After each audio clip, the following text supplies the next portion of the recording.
राधे राधे सभी को। Goswami dairy farm में आप सभी का स्वागत है। तो हमारे चैनल पर मिलती है पशुपालन संबंधित जानकारी। तो आज हम आपको ये बताएंगे कि हमने हमारे पशुओं के लिए जो खेत में जो जौ लगाए थे, तो वह हमने आज 15 दिन बाद उस खेत में जाकर देखा तो उसकी क्या हालत कर दी नील गायों ने। तो कल जो हम ये सुदाना लेकर आए थे इसके लिए पतंजलि का, तो हमने इस पशु वाली बछड़ी को ये सुदाना रख दिया है। तो ये थोड़ा थोड़ा अभी खाने लग गई है। तो जैसे ही छोटे कटड़े को तैयार करना हो, तो जब भी 10-12 दिन की हो जाती है तो उसके बाद में उसको से पानी और थोड़ा बहुत ही, अभी गेहूँ का दलिया वगैरह तो नहीं दे रहे हैं। तो इसको ये वाला हम कल जो 2 किलो लेकर आए थे पतंजलि कंपनी का है, तो ये थोड़ा थोड़ा रख रहे हैं। तो ये मिट्टी भी नहीं खाएगी और इसको धीरे धीरे खाने लग जाएंगी। तो कभी खाती है कभी नहीं खाती है, लेकिन ये धीरे धीरे इसको खाना सीख जाएगी। तो हम इसको थोड़ा थोड़ा करके इसका कॉस्ट्यूम बढ़ाते रहेंगे, तो ताकि बछड़ी अच्छी से तैयार हो सके। और ये बछड़ा तो अभी अच्छे दिन का ही हुआ है, तो अभी तो कुछ खा पी नहीं रहा है, लेकिन इसको भी हम थोड़ा बहुत संतुलित आहार देंगे।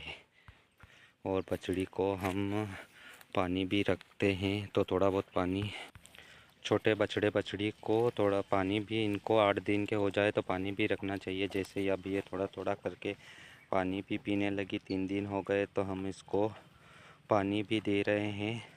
तो ये अब 2 दिन से तो कम पी रही थी, लेकिन अब आज देखो अच्छे से पानी भी पीने लग गई है। लेकिन बहुत से किसान भाई तो छोटे बछड़ा बछड़ी पे ध्यान ही नहीं देते हैं, लेकिन उनको इन पर ध्यान देना चाहिए, क्योंकि आगे चलकर डेयरी का भविष्य यही छोटे बछड़ा बछड़ी होते हैं, यही बनते हैं। तो हमने इसको पानी भी पिलाना शुरू कर दिया है। और कल इसकी हमने डिवार्मिंग करी थी, और उसके बाद में आज से हम इसको ये पतंजलि का जो संतुलित आहार आता है तो ये भी देना शुरू कर दिया है। तो थोड़ा थोड़ा रोज़ देंगे, तो ताकि इसको जब भी भूख लगेगी, सुबह में दूध पी लेती है, लेकिन दिन में 3 बजे बाद इसको रख देंगे, तो ताकि भूख लगेगी थोड़ा थोड़ा ये खाना शुरू कर देंगी, तो इसकी ग्रोथ भी अच्छी होने लग जाएंगी। गायें भी बढ़िया है, अब ये इसको भी कोई दिक्कत नहीं रही है। हमने सुबह भी इसको बाटा खिलाया था, कल शाम को गला दिया था, तो ये इसने अच्छे से बाटा भी खा लिया है। और गाय की हालत भी अभी ठीक होने लग गई है, थोड़ी बहुत अच्छी हो गई है, 2 दिन हो गई है, खाने पीने लग गई है। लेकिन ये उबाले हुए बाजरा गेहूं नहीं खा रही है, तो हम इसको गेहूं का मजबूरनी गेहूं का दलिया गला कर खिला रहे हैं। और गुड़ तो बिल्कुल भी नहीं खा रही है, तो इसको हम गुड़ तो और गुड़, अजवाइन और हल्दी का काढ़ा बनाकर इसको सुबह में नाल द्वारा देना पड़ रहा है, क्योंकि इसको रखो तो ये कुछ नहीं पीती है, तो वो तो उसके हिसाब से दे रहे हैं। लेकिन अब हम इसको ये बाटा ज़्यादा भी नहीं खाती है, तो इसको हम बाटा दोनों टाइम दे रहे हैं, सुबह में भी दे रहे हैं थोड़ा बहुत, 1 किलो करीब दलिया सुबह में दे रहे हैं और 1 किलो के करीब दलिया शाम को भी दे रहे हैं। तो आज कितना खाएगी नहीं खाएगी शाम को, सुबह में तो इसने अच्छे से खा लिया था। सुबह में तो पशु को कुछ भी रखो तो खाली पेट रहती है तो खा लेती है, लेकिन अब शाम को देखते हैं। और हमने इसको बरसीन भी थोड़ी डाली है आज, ताकि इसको थोड़ी बहुत भूख रहेगी तो बाटा अच्छे से खाएगी, तो जल्दी से रिकवर हो जाएगी और दूध के पीक पर भी आएगी। और सुबह में हमने इसका 2 थनों का दूध निकाला था, तो 2 लीटर के करीब ही निकला, 2 लीटर के करीब बछड़े को पिला दिया। तो अभी तो इसका दूध 4 लीटर के करीब ही है, और अभी तो पीक पर आना बाकी है। तो हम इसके ऊपर इसको अच्छे खिलाए पिलाएंगे, तो अगर ये दूध पे आएगी तो आपको लाइव मिल्किंग बताएंगे न। हमको इससे उम्मीद है कि 5 लीटर टाइम का दूध तो इसको करना ही करना चाहिए, क्योंकि गिर नस्ल की गाय है।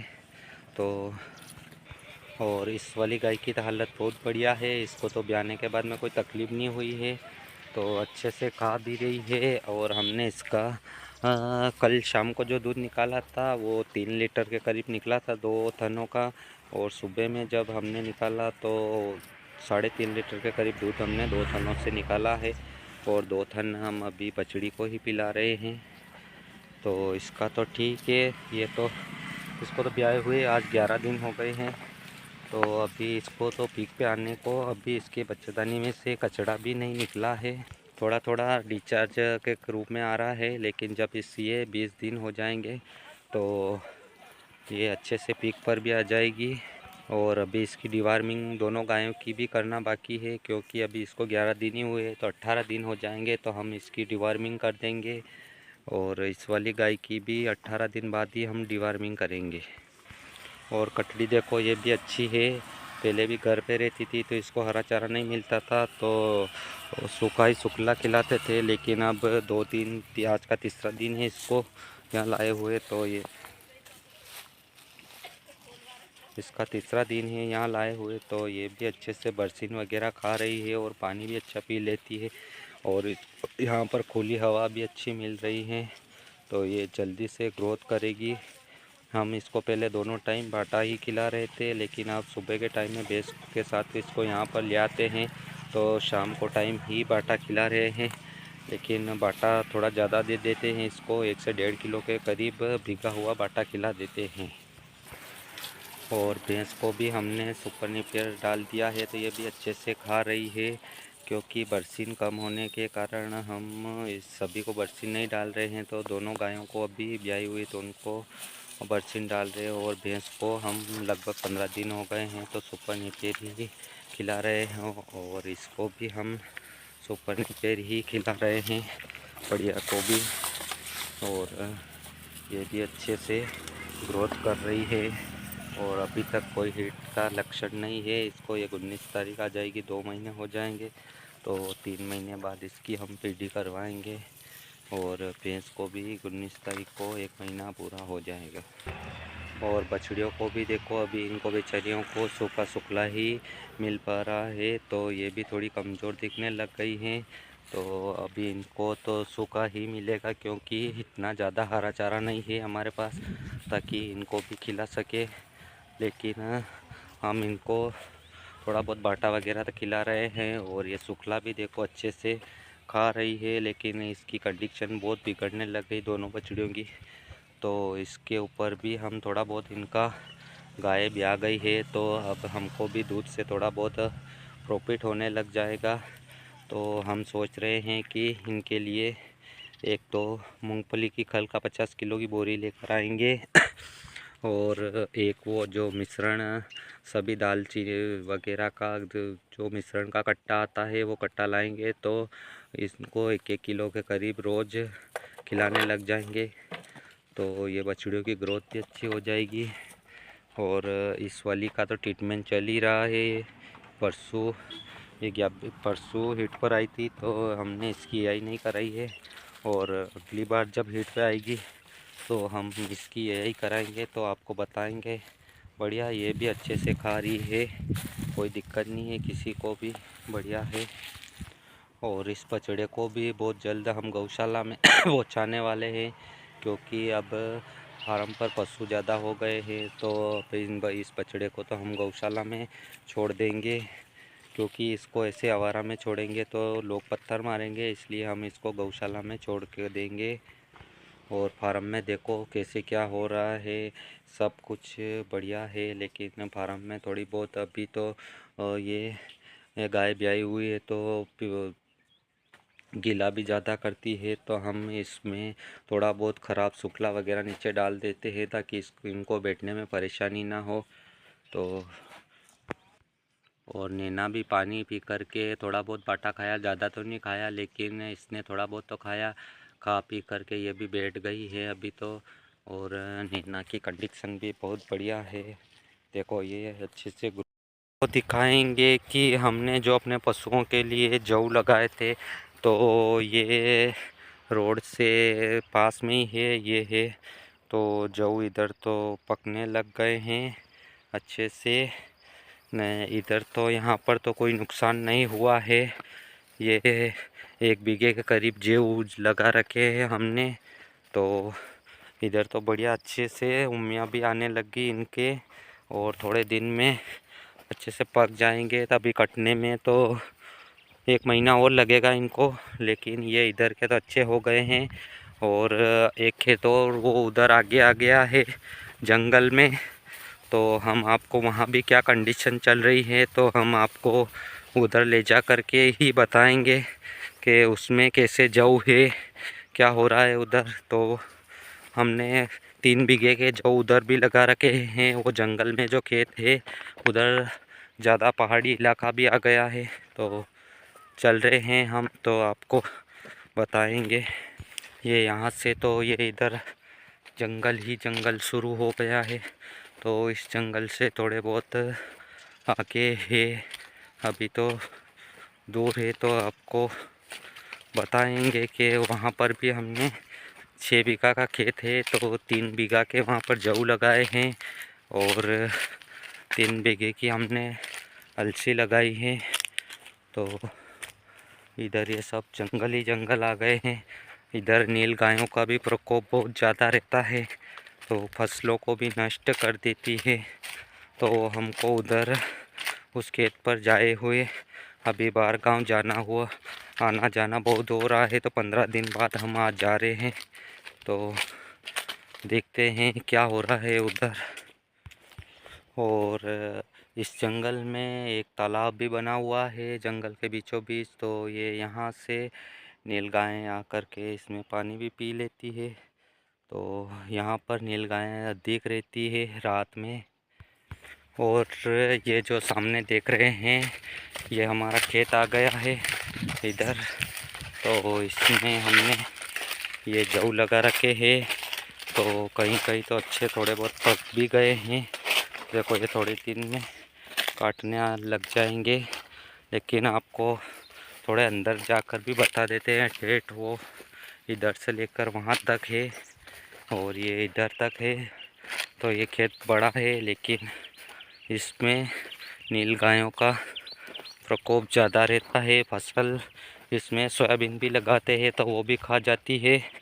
और ये जौ भी लगाए हैं। तो हम आपको बता दें कि जौ की कंडीशन क्या कर दी इन्होंने।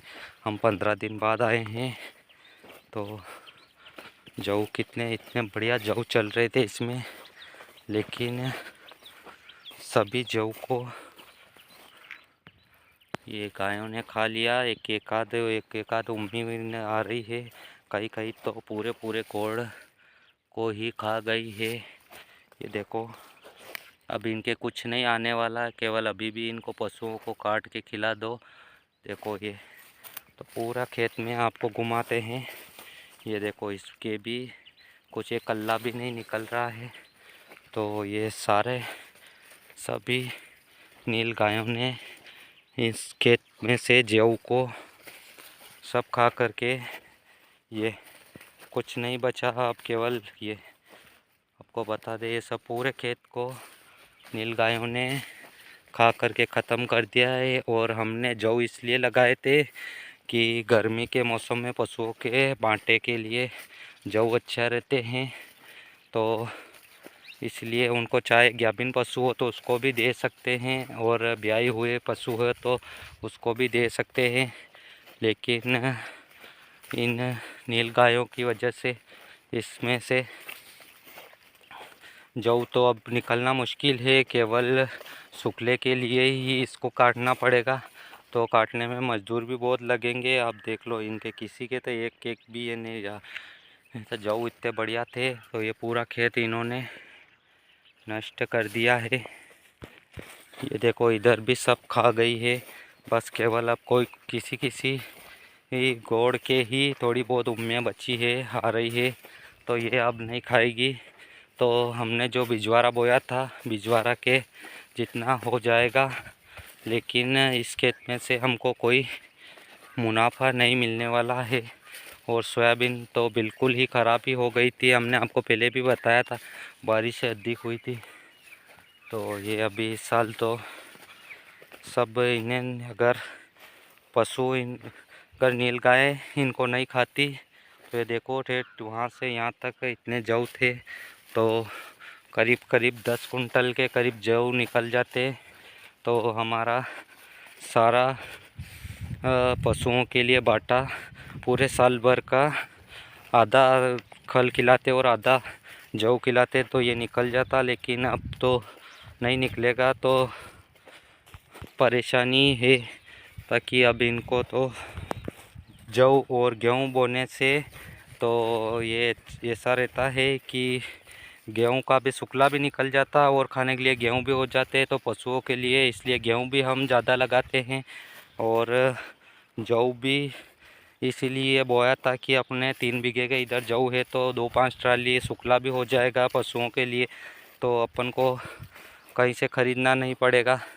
लेकिन जौ की तो ये हालत कर दी, देखो सब खा गए, ये इधर जिधर भी देखो सब खा गए, तो सुखला भी मोल लेना पड़ेगा। तो डेयरी में अगर किसान के पास उसका खुद का सुखला और बाटा वगैरह आधा बहुत घर का हो जाए तो उसमें ज़्यादा प्रॉफिट मिल सकता है। और ये इधर अलसी है, अलसी को भी खा गए, लेकिन अलसी का वीडियो आपको अगले वीडियो में बताएंगे ये क्या काम आती है और क्या होता है। तो ठीक है।